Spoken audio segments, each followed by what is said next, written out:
civilmedia.mk. Слободно, независно, отворено. Почитувани присутни, добар ден и добро дојдовте на панел дискусијата на тема обединети во различностите, равноправност и недискриминација во Република Северна Македонија. Ке ја искористам приликата да ги поздравам денешните присутни. За почеток господја Маја Морачани, пратеничка и председателка на ДОМ, господјата Весна Поповска, деканка на правниот факултет при Меѓународниот универзитет Визион, и на крајот господја Лиса Балта Шакири, активистка за човекови права, родова еднаквост и колумнистка. Со оглед на ситуацијата со COVID-19 и протоколите за заштита од пандемијата, овој настан нема да се следи со физичко присуство, но секако ќе можете да го проследите на лайвстрим на нашата Facebook страна @Европроспера. Правото на еднаквост и слобода од дискриминација е од суштинска важност за уживањето на основните човекови права на граѓаните во едно демократско општество. Човековите права се права својствени на сите луѓе, неотуѓиви и универзални, без оглед на нивната раса, национално или етничко потекло, пол, род, родова или сексуална ориентација, религија, попреченост, јазик, државјанство или било која друга основа. Еднаквост е начело според кој сите луѓе се равноправни, односно изедначени во уживањето на остварувањето на сите права и слободи. Не можат да постојат еднакви можности, доколку разноликоста не се признава и не се почитува. Под еднакви можности се подразбира луѓето да бидат третирани правично и непристрасно, како и да се создаваат услови во општеството, во рамките на општеството, кои што ја потикнуваат и ја вреднуваат разликоста и промовираат достоинство. Треба да се потенцира дека еднаквоста не подразбира дека жените и мажите ќе станат исти, но дека нивните права, нивните одговорности и можности нема да бидат дефинирани од тоа дали се тие родени како мажи или како жени.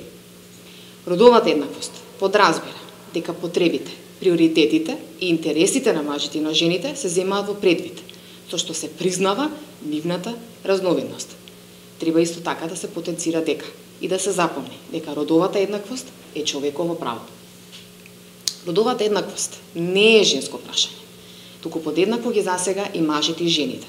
Еднаквоста со сигурност може да се согледа и како клучно прашање во однос на основните човекови права, но и како предуслов и индикатор за граѓанско-општествен одржлив развој.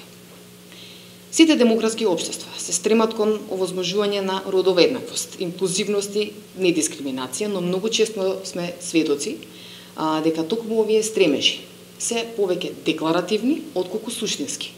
И тука нашата држава не е исклучок. Се уште сме сведоци на стигматизација, дискриминација и насилство на врз по различни основи.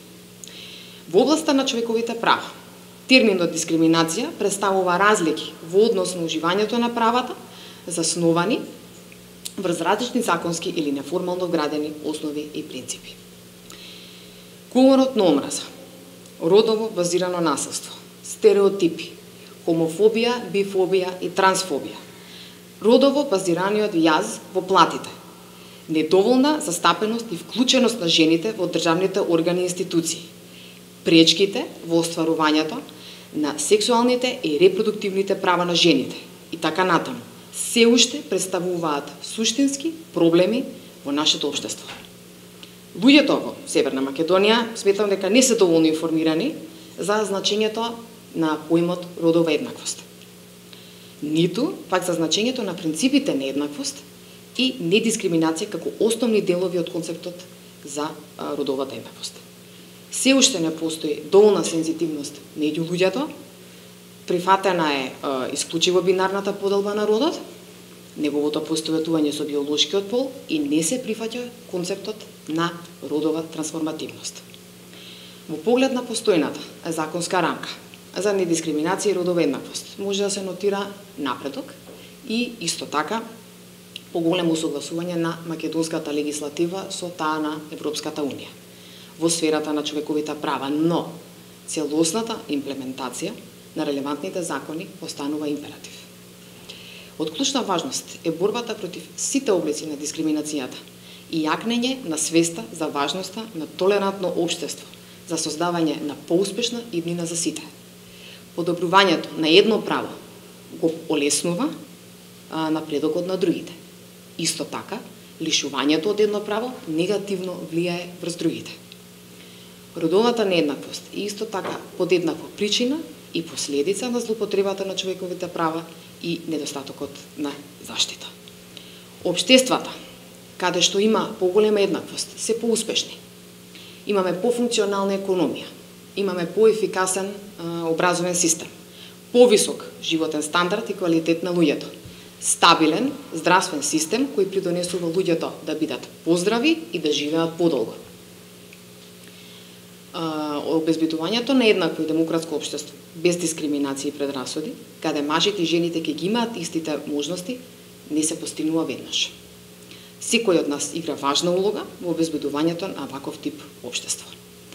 Според председателката на Европската комисија, Урсула фон дер Лајен, целостниот потенцијал во приватниот сектор, политиката или општеството во целост може да се постигне само доколку ја почитуваме разновидноста и еднакво ги искористиме сите наши таленти во општеството.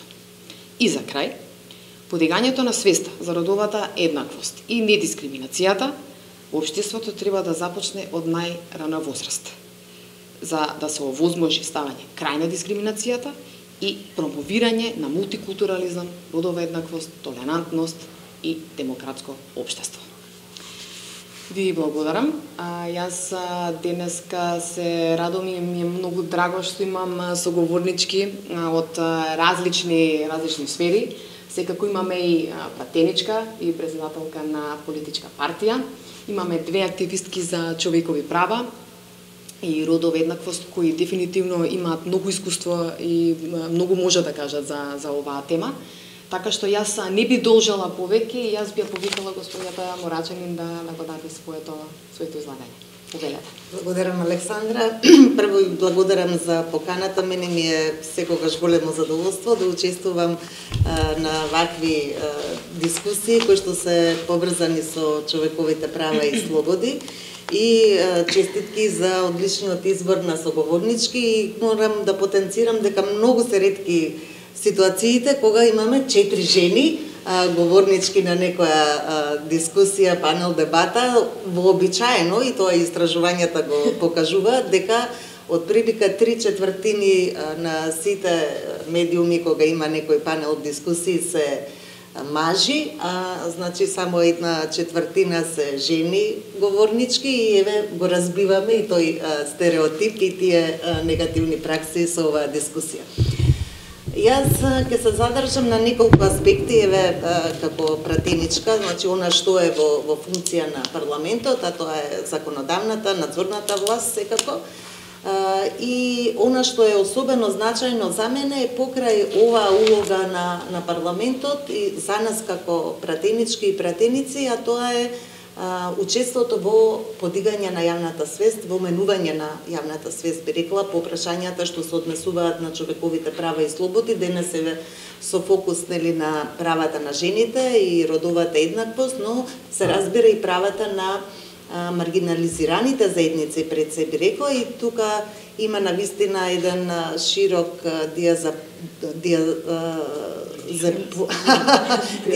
диапазон, благодарам, спектар на маргинализирани групи во општеството. Јас сум координаторка на неформалната група за унапредување на правата на ЛГБТ и луѓето во собранието.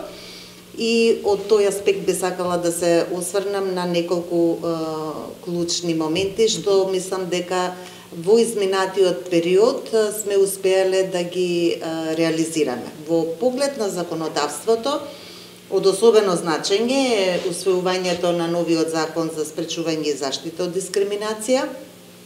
И мислам дека со тоа навистина имаме сега едно солидно европско решение кое што возможува спречување и заштита од дискриминација на сите граѓани во општеството. И она што исто така значајно, што веќе имаме и нова комисија за спречување и заштита од дискриминација, која веќе започна со своето функционирање и јас навистина ние веќе имаме и контакт со нив, тие се големи ентузијасти посветени на нивната работа и очекувам дека граѓаните навистина сега ќе добијат соодветна заштита од дискриминација и посебно фокусот и во законското решение, но и во делувањето на комисијата ќе биде на превенција од дискриминацијата, затоа што секогаш е многу поедноставно да ги превенирате негативните состојби, отколку потоа да тие се решаваат, да се третираат, иако, пак ќе кажам, во однос на имплементацијата, забелешките се и стојат дека се уште доцниме, односно несоодветно, барем не онака како што е потребно, се спроведува имплементацијата на овие законски решенија и не само на законот за дискриминација, туку и другите закони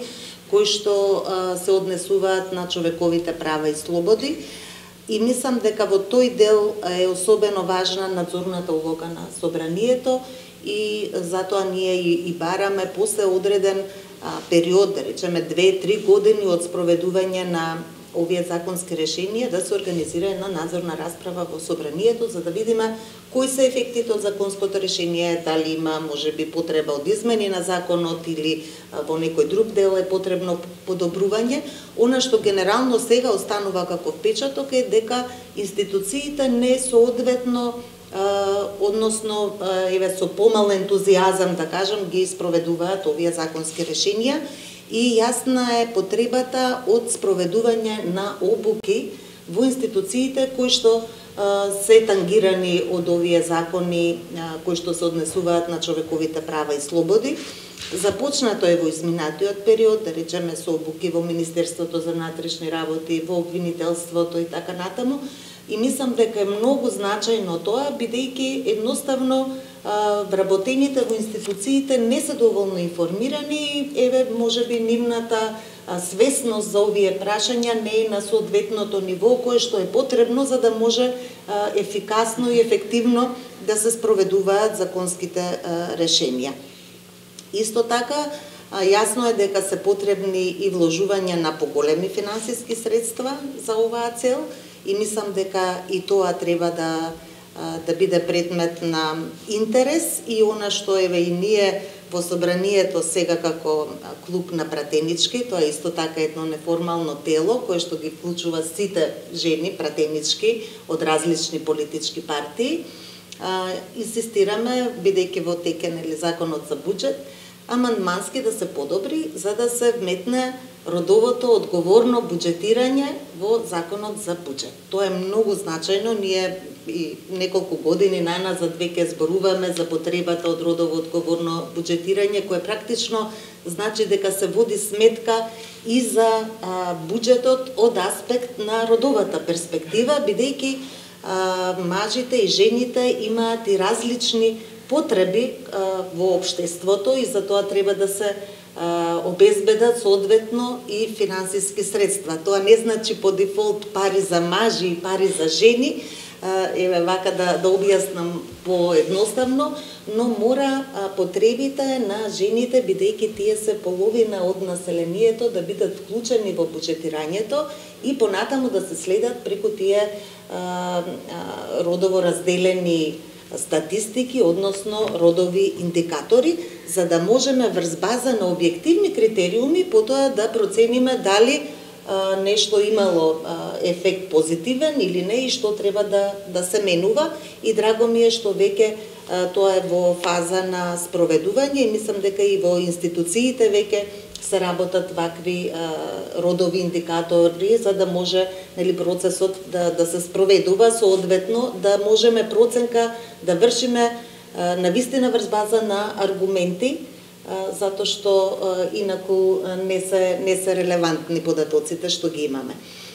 Во однос на правата на ЛГБТ и луѓето, јас еве веќе и во овој втор мандат сум координаторка на групата која што брои 14 пратенички и пратеници од различни политички партии во собранието и мислам дека е тоа навистина еден позитивен модел како можат и тие партиски разлики да се надминуваат. И јас затоа и членувам и во групата за правата на ромите, за правата на лицата со попреченост и така натаму. Имаме доста вакви неформални групи во собранието со цел да меѓу една взаимна комуникација неоптеретена толку од партиските агенди и потреби, дојдеме до некој консензус и заеднички прифатливи решенија заедно во тесна соработка со невладиниот сектор. И тоа е исто така еден од клучните моменти, тесната соработка со граѓанските организации, со граѓанските иницијативи е она што е бенефит кога зборуваме за сите теми во општеството, вклучително и сега на оваа тема за човековите права и слободи. И еве, тоа е добро што имаме и нешто и да се пофалиме. Оваа група е препознаена и пошироко, единствена е во регионот, за жал во другите парламенти во регионот нема ваква група за ЛГБТ и луѓето, за унапредување на нивните права, но еве, бидејќи ние сме навистина активни, учествуваме на различни конференции, настани, меѓународни и така натаму, добивме и покана да учествуваме на интерпарламентарната пленарна сесија, собрание во август во Копенхаген, која што е под покровителство на спикерот на данскиот парламент и на која што ќе учествуваат преку 150 пратенички пратеници од преку 50 држави во светот, на кои ќе дискутираме точно на темата за правата на ЛГБТ и луѓето. И еве да сумирам, да завршам, да оставиме место и за дебата. Овие теми мислам дека треба постојано да бидат присутни во јавноста. Образовниот процес е исклучително важен, значи мора во образовните програми, во учебниците да се вклучат овие сегменти на промоција на родовата еднаквост, на правата на луѓето, на ЛГБТ и луѓето, на ромите и така натаму, бидејќи не е од аспект само на човековите права и слободи на индивидуалци или одредена група, секако дека е тоа придобивка за овие граѓани кои што едноставно треба да ги уживаат сите права и слободи како и секој друг, туку и од аспект на прогрес на општеството.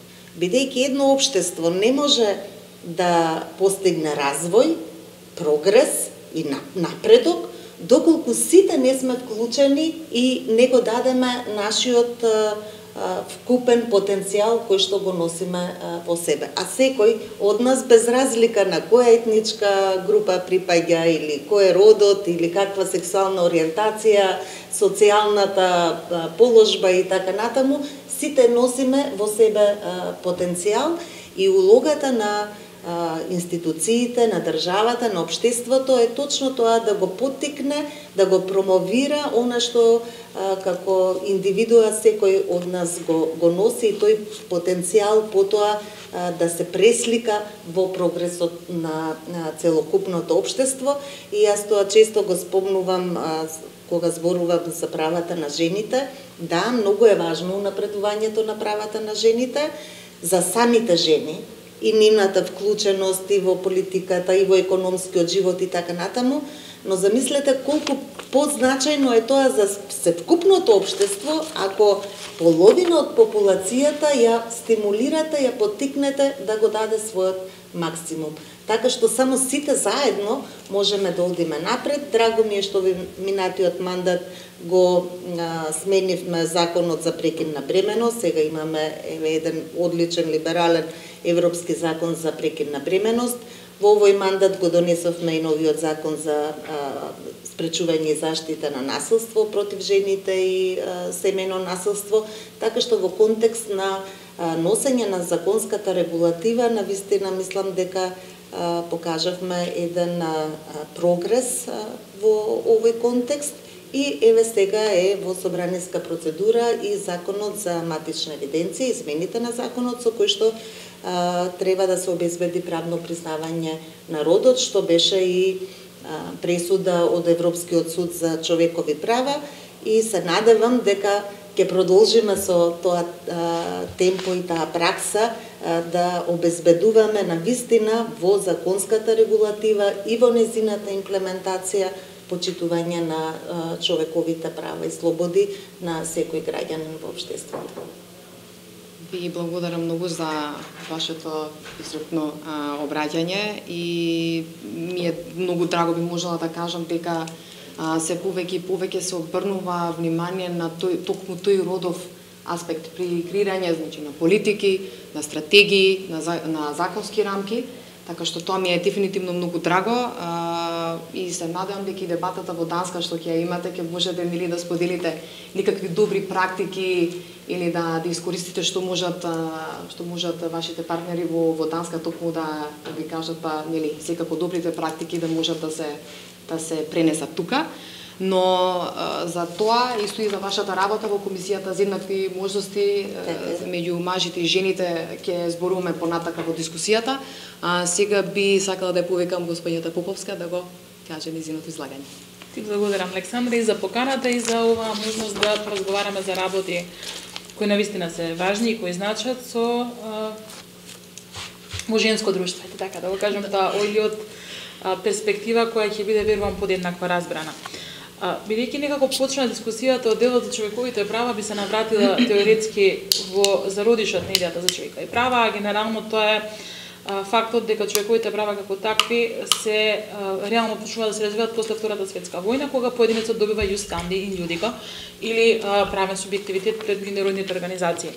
Бидејќи меѓународното право генерално е наменето за државите. Претходно има определен развој, но тоа било во делот на работничките права, на пример, или во делот на правото за глас како такво, борбата за право за глас и некои теориски концепти. Од тогаш па до денес човековите права се развиваат на различен начин и со различна динамика. Ова го кажувам затоа што не би сакала да помислим дека само кај нас е проблемот или само кај нас е тешко. Борбата како таква продолжува и не запира. Сега некаде е подобро, некаде е полошо. Демократската култура, традиција, историја, можностите за развој дале различни начини за да има различен ефект, но не значи дека правата кои се еднаш стигнати ќе останат како такви или ќе бидат стигнати за секогаш, затоа што се менуваат и во време и во простор. Човековите права како такви се неделливи, неотуѓиви, нели оној теоретскиот пристап што го знаеме сите. Меѓутоа некако во текот на развој на човековите права почнаа да се издвојуваат женските права како посебна подкатегорија, како одговор на реалната слика или како одговор на тоа дека женските припадници на човештвото некако каскаат во остварувањето на правата кои ги имаат. Никој не почна да зборува за машки права. И јас иако сум феминистка, се револтирам кога зборуваме за машки и женски права, зашто на крајот од денот треба да зборуваме за човекови права. А дискриминацијата која е наметната е товар на целото општество, не само на нашата влада, на оваа влада или на претходната. Многу повеќе дојдоа до израз после големата финансиска криза и после генералниот подем на десницата во Западна Европа. И проблемот на сите маргинализирани групи, вклучително и на жените како нееднаква категорија, дојде повеќе до израз. Меѓутоа, мора да имаме на ум исто така дека начинот на кој ќе се остварат или борбата која треба да продолжи ќе се рефлектира на различен начин или ќе биде интерпретирана на различен начин. И Северна Македонија и речиси сите цивилизирани нели земји во развиени демократски општества се членки и на Граѓанскиот пакт за граѓански и политички права и на Меѓународниот пакт за економски, социјални и културни права. Но ќе се согласиш, верувам со мене, дека првиот, значи пактот кој се однесува на граѓански и политички права, има повисок степен на разбирање или апроксимирање или на прифатливост, отколку Меѓународниот пакт за економски, социјални и културни права, а токму во економските, социјалните, па и културните права, маргинализираните групи, пред се жените, имаат поголем проблем да ги остварат. Ова што го спомна за јазот економски во платите. Затоа многу е важен пристапот да е систематски, да има отворена политичка волја, да има отворено разбирање, но важно е да има и будни граѓани. Затоа што и со колешките, и со тебе, и со колегата на чија покана сме тука денес, се знаеме од улица и се знаеме од времето кога сметавме дека земјата може подобро. Секогаш може подобро, но обврска на граѓаните е да останат будни и да продолжат во остварувањето на правата, во борбата и преку личен пример, но и преку борба за другите околу себе. Затоа што активизмот е многу важен за секоја единка и за секој општество, особено на локално ниво. Претеничката спомна за интерпарламентарната група и механизмите кои може да се остварат. Да, ние имаме подобрување во теоретскиот дел, но не смееме да ги забораваме комисиите за еднакви можности кои функционираат, а кои беа само декор многу долго време во општините. А од друга страна, дискриминацијата на локално ниво е многу поизразена. Ако се навратам на концептот за човекови права за кој зборував, недискриминацијата како таква не постои како посебно право. Значи, или не може да се реализира како посебно право апстрактно само по себе. Имаш право на дискриминација, ве го остваруваш сега во моментот. Секојаш е врзана за некое друго право. И затоа мора да постои мејнстрим во начинот на кој се остваруваат правата. Треба да има недискриминација при остварувањето на секое друго човеково право кое е загарантирано. И не само во остварувањето на официјалните права, туку во почитувањето на личност и признавањето на личноста, бидејќи единственото ограничување кое го даваат човековите права како концепт, без оглед кој документ го земеме да го анализираме, е истото такво право на другиот. Почитувањето кон другите и почитувањето кон себе се теоретската рамка и теоретската граница која треба да се оствари. За жал, на овие простори дискриминацијата стана олимписка дисциплина. И тоа е повеќе мајндсет, тоа е повеќе ментална категорија. На тоа треба да се работи, да, и на образовно ниво, и на едукативно ниво, на ниво на свест, но и на ниво на суштински пристап, значи да се градат определени курикулуми, да се градат определени неформални активности понатаму, за да се работи на подигнување на свест. Не само на градењето капацитети, затоа што кога градиме капацитети без да имаме свесност за определени прашања и проблематики, тоа ќе бидат средства или ресурси фрлени во ветер. Затоа е важно да се постават постсензитивни кампањи, но и да се изнесуваат лични приказни и лични примери. Затоа што определена заедница која е дискриминирана има членови кои самите себе си дискриминираат. Значи мора да се научиме да се ослободиме од стегите на општеството или на што ќе го кажат другите, да почнеме да зборуваме потворно и да бидеме условно кажано политички некоректни, но искрени и со себе и со другите, за да имаме било каков напредок. Тоа од мене сега за сега. Ти благодарам, Весна, за твоите одлични поенти. Јас секако се согласувам со тоа дека треба да поработиме на токму тој системски пристап на ова прашање. Продолжува политичката воја да биде клучна и секако активното учество на граѓаните токму во градење на вакво демократски отворено општество е клучно.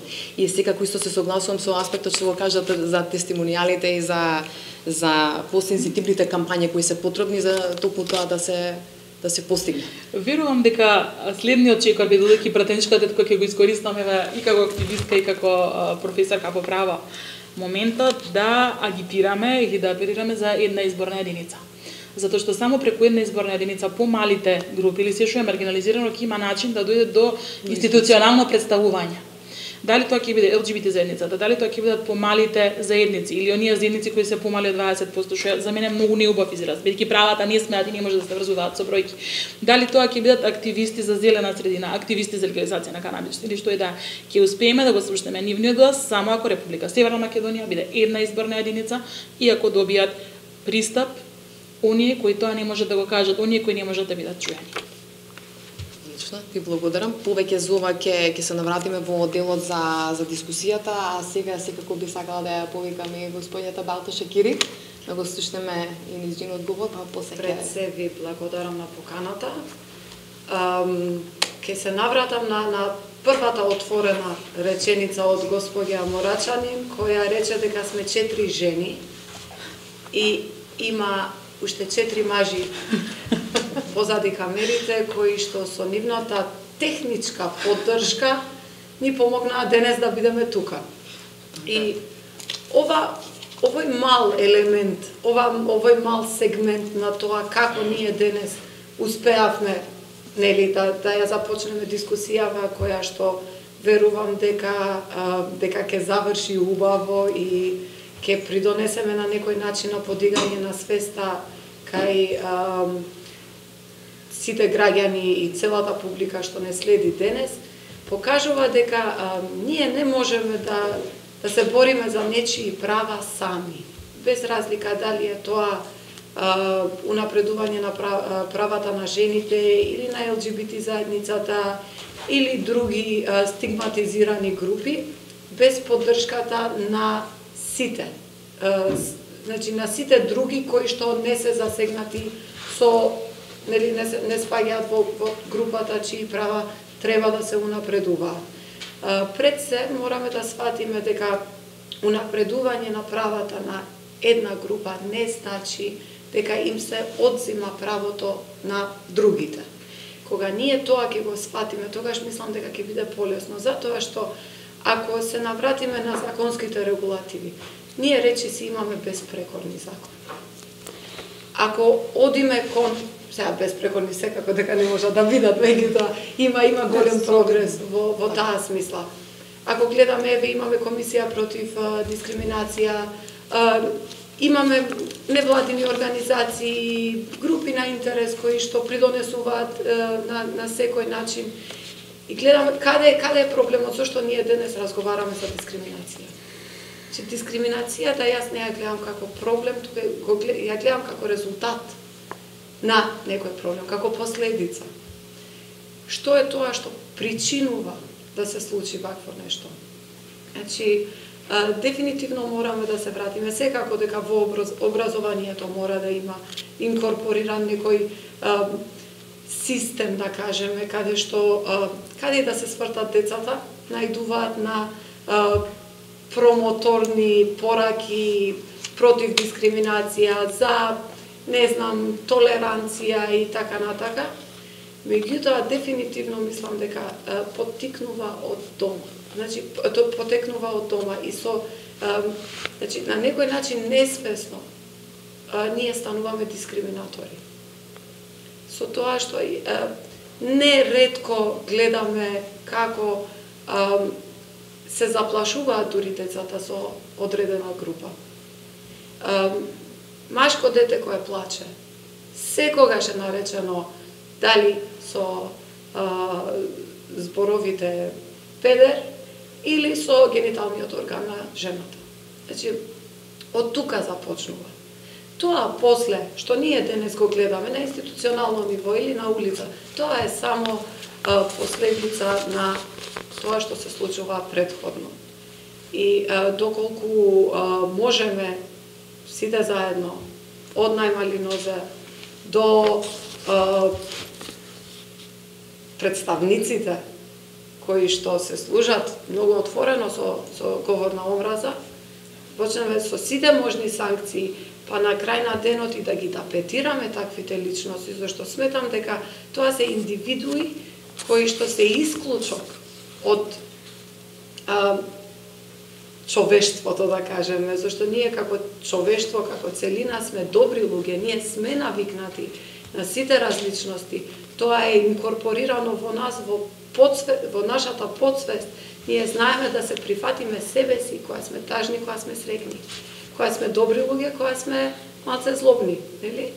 И со учење на тоа да јас се прифатам себе си и во ова издание, и во другото издание, мене ми дава вродена можност и потенцијал да можам да го прифатам и другиот, кога е тако. Сите овие предрасуди потекнуваат, не случајно е тоа фобија. Кажеме исламофобија, хомофобија, било која фобија. Фобија е страв. Значи, стравот е тој што луѓето ги тера да не го прифаќаат другиот. И доколку ние сватиме дека стравот е таа движечка сила која што не разделува од другите и кога би знаеле дека со соочување со стравот ќе се намали истиот, ќе се намали анксиозноста, ќе се намали било која негативна емоција, тогаш би биле поотворени да ги запознаеме другите. Затоа што неколку пати сум кажала и повторно ќе се повторам.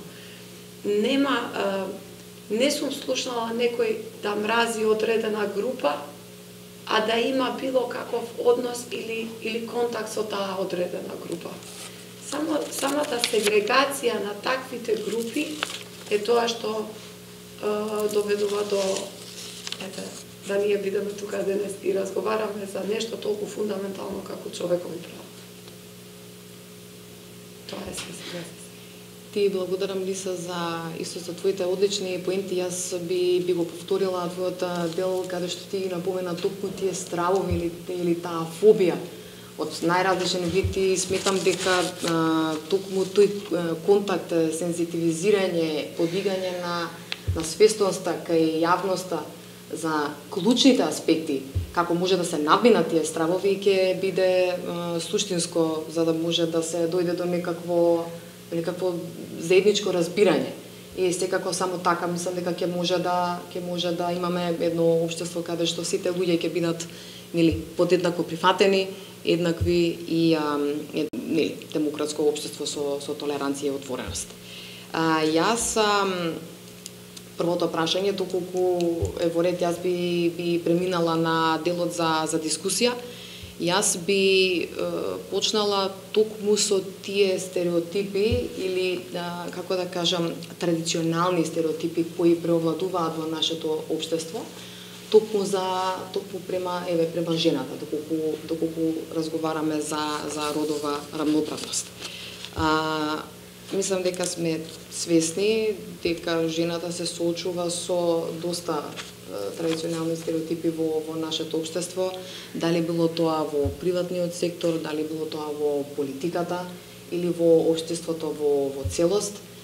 Јас прво би сакала сите да ве прашам како вие сметате дека може да се надминат токму тие традиционални стереотипи кои дефинитивно доминираат источени во нашето општество, со цел или изголемување на учеството на жената и во политиката, и во приватниот сектор, или поттикнување на учеството на жената во креирањето на политики и така натаму. Еве би започнала со вас. Да, фала.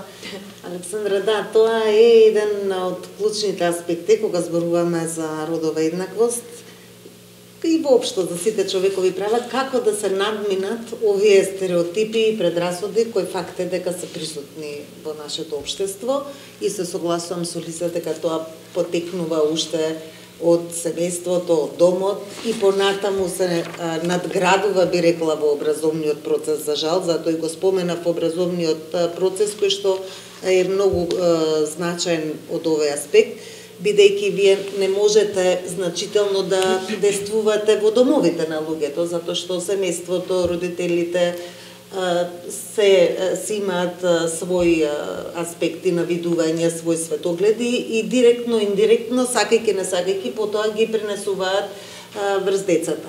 Но затоа треба да се почне што е можно порано и со предшколското образование, значи уште во градинките, па понатаму и во тек на основното, средното образование и така натаму, овие содржини да бидат застапени.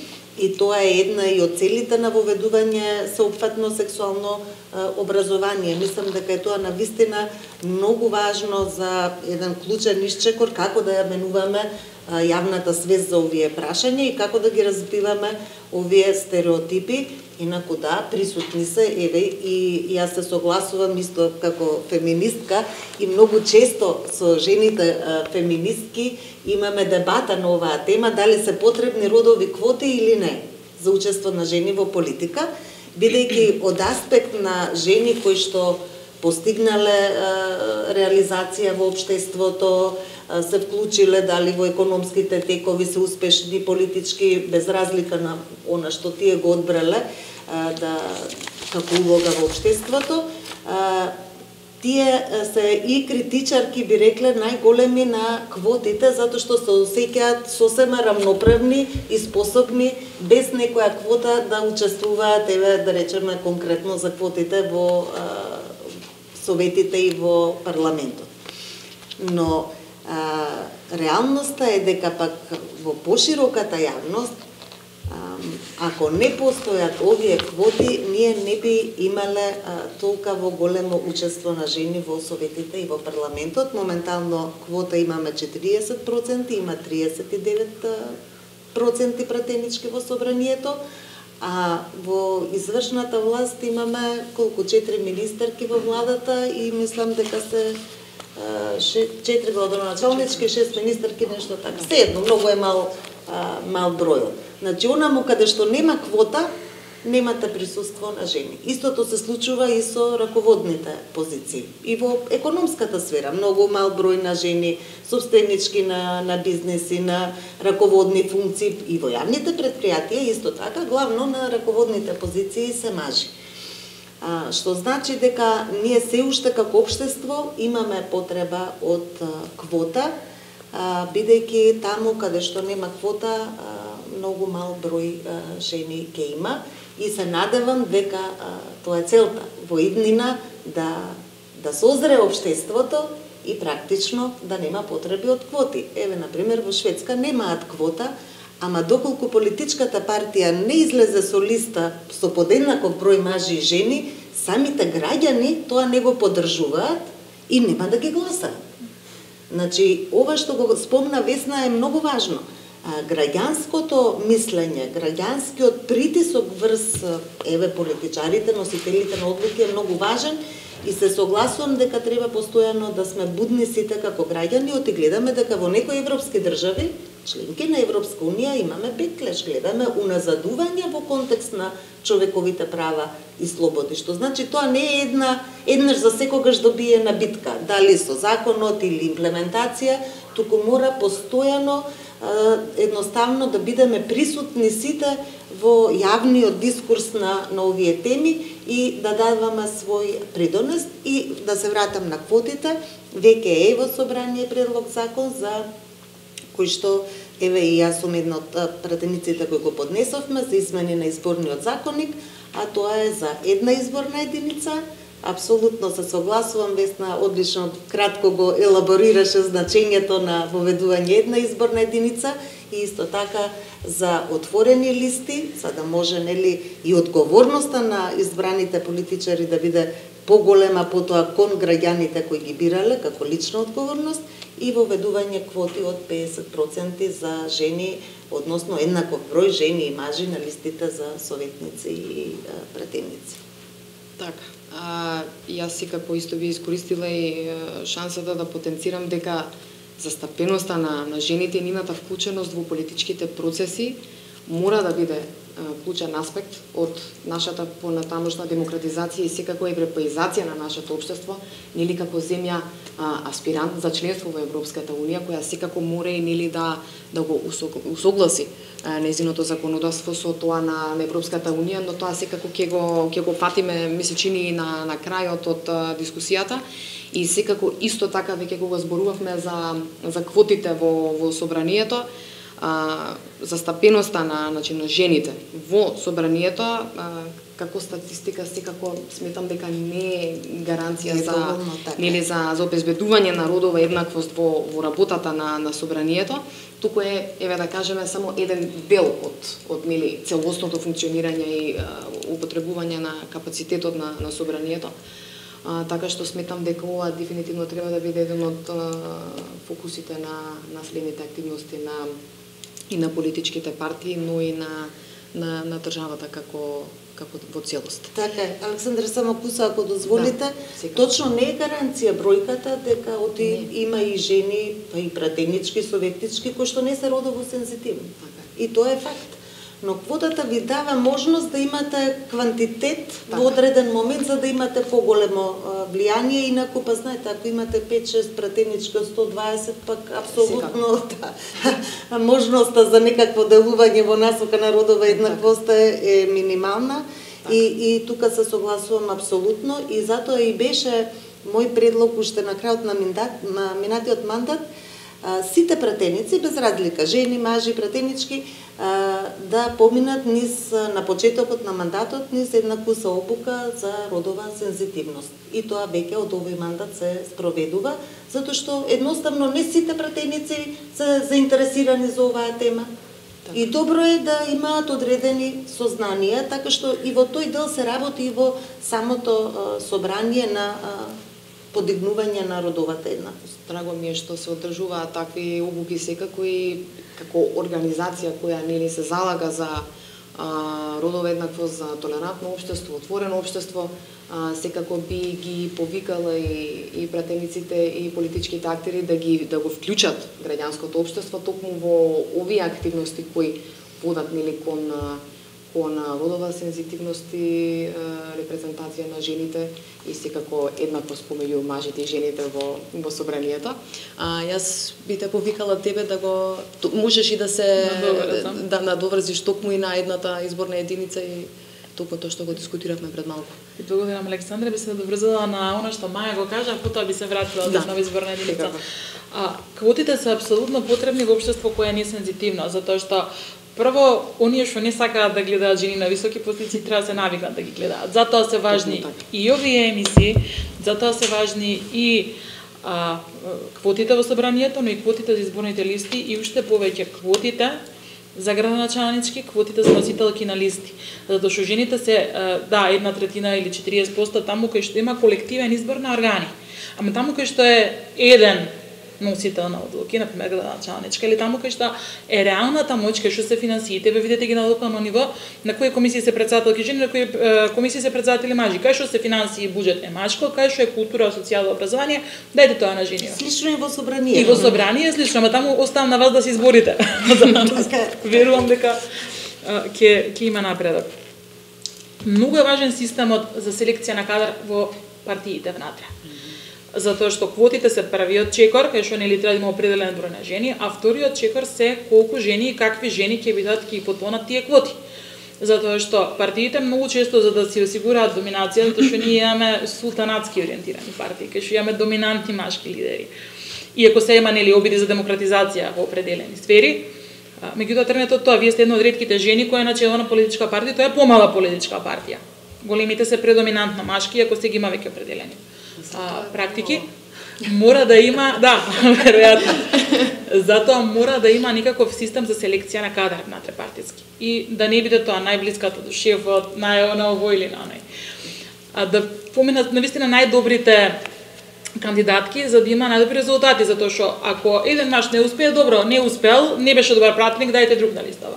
Ама ако една жена е неуспешна во политика, тоа се стереотипизираат следни 3 генерации на политичарки потенцијални. И тежината е поинаква и е различна.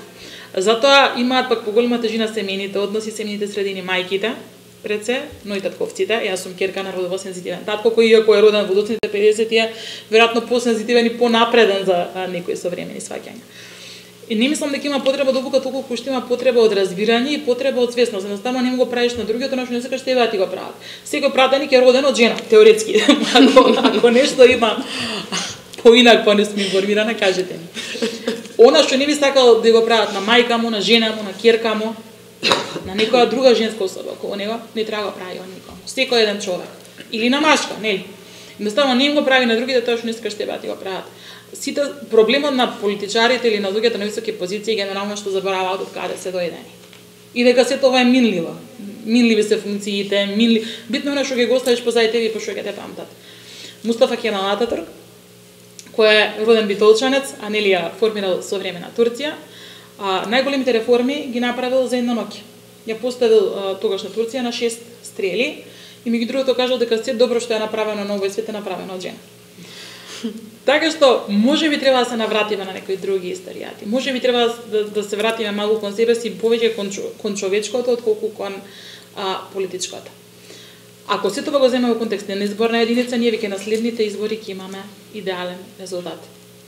Исто така ќе се вратам пак на искреноста, затоа што многу често проблемот е што ќе речат други, ајде го направам ја ова, што ќе каже другиот.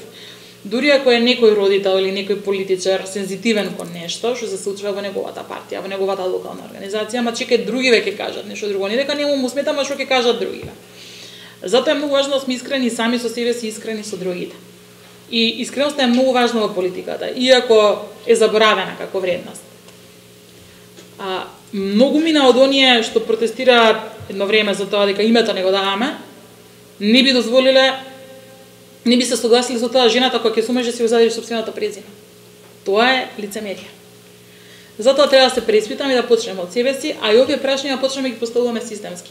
Потребно институциите да алоцираат ресурси и за граѓанскиот сектор на малку поинаков начин. Јас сум родена Кечевчанка и памтам дека после 2001, значи во период дека бев средно образование, голем број на средства беа насочени кон младински организации, со многу помали буџети се правеа многу повеќе активности. Камп во Охрид, камп во Маврово, тимбилдинг, активности за градење на доверба. И јас имам прекрасни пријателства, мултиетнички, со деца, односно завеќе возраст, луѓе од региони кои беа конфликтни од тоа време. Денес некако повеќе, нека ме коригира Александра, мислам дека средствата се алоцирани во делот на think tank и истражувања отколку на grassroot активизам. А тоа е особено важно во делот на помалите места или помалите општини, затоа што младите немаат реален општествен ангажман. И тоа го покажа истражување на Прогрес пред неколку години, која беше објавена, можеби 5, можеби повеќе. Третата е улогата на верските заедници како такви и другите чинители. Иако е Македонија секуларна држава, треба да имаме на ум кој се е фактор на влијание или кој се може да постигне кај определена група на граѓани импакт за промена. Затоа мислам дека е потребен кон она стратегија едно општество за сите, поинаков акцијски план и поинаков холистички пристап. Само пустам, мислам, клучни две поенти за мене, за grassroot активности, апсолутно. Значи, тука е темелот. И јас имам чувство дека ние нели сме прилично поделено општество по многу основи и голема е поларизацијата, но и во овој контекст имате едни прогресивни, можеби еве и дел политичари и така натаму или во економската сфера успешни, но тоа не соодветствува со она што е состојбата на терен. И мислам дека е тоа клучно и тоа сме го разговарали со граѓанските организации, како да се вклучиме повеќе, да бидеме навистина блиску до граѓаните и за мене уште една многу клучна поента за искреноста во политиката.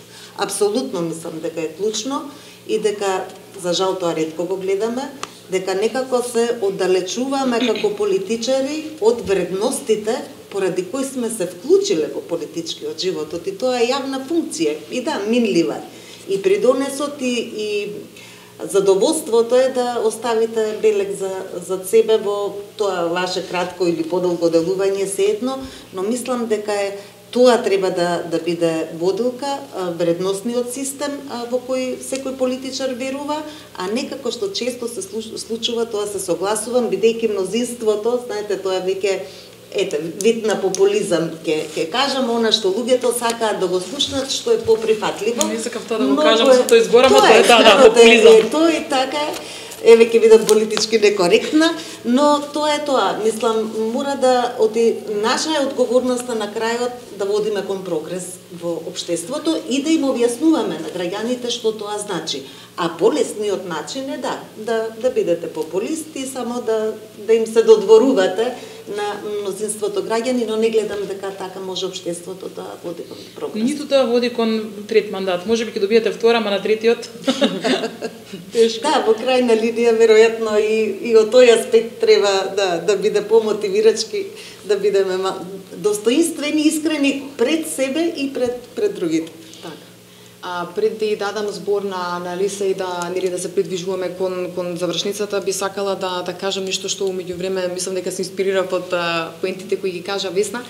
Е тоа дека според мене добивам некаков вид на впечаток дека многу често ние жените самите сме тие кои се лимитираме да се активираме, да бидеме вклучени во раководни позиции и на високи раководни позиции и сметам дека тоа не треба да биде случајот, дека дефинитивно гласот на жените треба се повеќе да се слуша, посебно на теми кои нели ние сме засегнати од нив директно.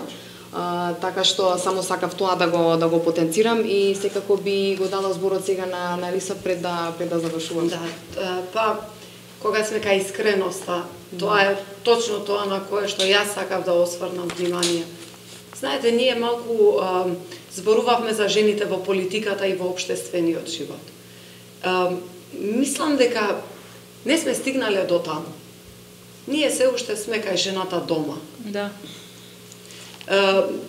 Мислам дека овие квоти се супер за да нашите керки и внуки да ги гледаат жените низ телевизиските екрани и да кажат таква сакам да бидам кога ќе пораснам. Значи, во таа смисла, кога ќе видат нешто, тоа ќе им стане по familiar. И тие ќе кажат, можело ова вака. Меѓутоа, за да бидеме до крај искрени, од искуство на неколку жени околу мене, кога им се нуди добра позиција, без разлика дали во јавниот или приватниот сектор, првиот одговор е да се консултирам со маж ми. Сега, јас не знам дали мажите ни се криви, што ние самите си се саботираме. Јас не знам дали ние самите сме криви, меѓутоа знам и сигурна сум за феноменологијата на тоа како ние ги воспитуваме децата. Машко дете се воспитува различно од женско дете. Женското дете во себе го носи товарот на докажување дека е равноправна со машкото дете. Машкото дете во семејството нема потреба ништо да прави. Мамичка ќе му донесе водичка. Женското дете, за тоа што е за туѓа куќа, треба да научи да ги работи сите домашни работи дома. Сега, тргнувајќи од тоа, ние од старт го осакатуваме женското дете. Женското дете не знае кои права си ги има. Таа не тргнува да си ги бара правата. Ние тргнуваме да бараме високи позиции, повикувајќи се на закони и на квоти. Ние не тргнуваме со тоа, чекај бе, јас и ти можеме фудбал заедно да играме. Значи, ако почнеме од најрана возраст да ги воспитуваме децата дека се равноправни, меѓутоа да припазиме на една работа, женските деца не треба да се дефеминизираат за да имаат права. Не можеме јас или било која друга жена да ги засукаме ракавите и сега ќе се бориме со боксови со мажите. Нема потреба. Ние го носиме ако гледаме во хиерархија на доминација, ние сме равноправни со мажите. Значи, толку има некоја елегантна доминантност во жените што ги гледам во секојдневниот живот, што воопшто нема потреба да бидат силниот пол. Сега, ако сите ние сфатиме и прифатиме дека, добро дечки, не мора да бидеме ние равноправни во тие високи позиции, ајде да почнеме од дома. Затоа што тоа горе таму за просечна жена која што живее во Република Северна Македонија е недостижно. Јас кога одам на кафе со другарките ме прашуваат кој ти ги чува децата. Маж ми никој не го прашува кој му ги чува децата кога оди на кафе со другарите. Од таму треба да се почне. Све ова што се прави законски, што се прави, мислам со законските рамки, со овие квоти, со импонирање на тоа третата да биде на листа жена и така натака, мораме да сватиме дека е нож со двеоштрици. Затоа што и во такви ситуации, освен со исклучок во партии каде што председател е жена, има влијание во партијата, носи одлуки и така натака, жените често пати се злоупотребени само за кампања, се бираат недоминантни жени, секојаш да биде малку посубмисивна, да биде помалку искусна во политика или во било која работа што ја работи, да биде малку помлада, нели? И тука ние имаме дискриминација и внатре еден по. Значи, не знам дали сте приметиле, сите жени што се на билборди во текот на политичките кампањи, како е можно сите се убави? Има ли некоја грда жена во политика? И зошто нема? Дај некој нека одговори. Мислам, искрено, мораме да сватиме дека не сме бројка. Ние заедно со мажите, рамо до рамо, партизански ако сакате, мораме да се избориме за поубава иднина за нашите деца. Зошто? Затоа што и тие големите мажи треба жена да ги воспитува. Ако таа жена не е доволно силна и свесна сама за себе, не може да воспитува емотивно стабилен маж, би рекла.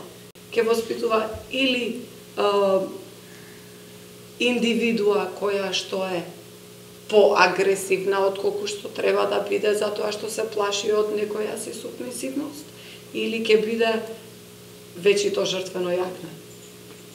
Така да, ова е тоа што сметам дека мораме да го сватиме. Не треба мажите да ни дадат простор. Просторот треба сами да го земеме, сами една со друга да се поддржиме, Секако и со поддршката на мажите, ова не е војна против нив. Туку треба да разбереме дека токму тој простор нам ни припаѓа и дека ние сме Нам ни дел од тој. припаѓа и мажите, ја не треба да сум го слушнала искористиме маж да тој простор. каже не може без жена таму. Сите се тие повеќе не поддржуваат отколку ние меѓу себе. И секако треба жените да се поддржуваат со други жени. Така е женската Но солидарност. женската солидарност сметам дека е Женската солидарност е посебна тема кога треба да да разговараме. Многу време ќе треба за тоа караван женска ќе треба. солидарност, ама Но да, сметам тоа е дека посебна тема. игра посебна Апсолутно, улога тоа, значи апсолутно, во општеството, апсолутно. но секако тоа ќе може да се дискутира во некоја наредна прилика. И сметам дека токму Лиса ги потенцираше некои од точките што ги кажав и во моето воведно обраќање дека нели обезбедување на еднакво и демократско општество каде што владее родова рамноправност не се случува преку ноќ. И таквите процеси започнуваат на најрана возраст.